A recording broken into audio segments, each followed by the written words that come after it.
আজকের এই ভিডিওটা ছিল জন্মাষ্টমীর দিনের।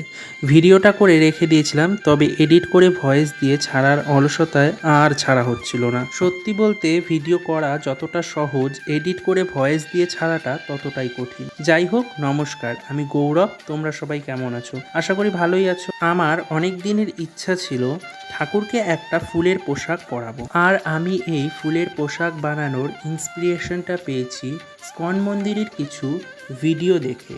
সেখানকার রাধা মাধব সহ বাকি সখীদের জন্য তাজা ফুলের পোশাক বানিয়ে পরিয়েছি। কোনো একটা অনুষ্ঠানেই পরিয়েছিল, তবে অনুষ্ঠানটার নাম আমার সঠিকভাবে মনে নেই। আসলে অনেক দিন আগে ভিডিওটা আমি যেহেতু দেখেছিলাম। যাই হোক, তবে আজকে জন্মাষ্টমীর সুন্দর দিনে আমারও মনে এমন একটা ইচ্ছা হলো। তবে বাজারে জন্মাষ্টমীর দিন ফুলের যা দাম ছিল তা কি আর বলবো।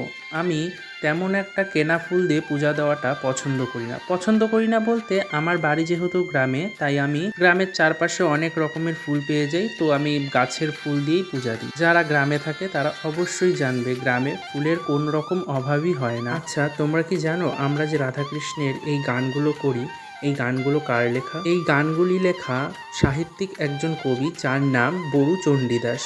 তারই লেখা গানগুলি আজকে আমরা বর্তমান দিন সকাল ও সন্ধ্যায় গান গেয়ে থাকি। যাই হোক, তোমাদের সাথে কথা বলতে বলতে আমার এই ফুলের পোশাকটা বানানো অনেকটাই কমপ্লিট। অনেকটা কি বলবো, আমার পুরোটাই কমপ্লিট। আসলে ধৈর্যও এত ছিল না যে এইটা পুরোটা ফুল দিয়ে ঢাকবো। এই পোশাকটা ভিডিওতে দেখতে যতটা ভালো লাগছিল, তার চেয়েও বেশি সুন্দর লাগছিল সামনাসামনি। আচ্ছা, আমার এই ভিডিওটা তোমাদের কেমন লাগলো কমেন্টে জানিও। দেখা হচ্ছে নতুন কোনো ভিডিওতে। টাটা।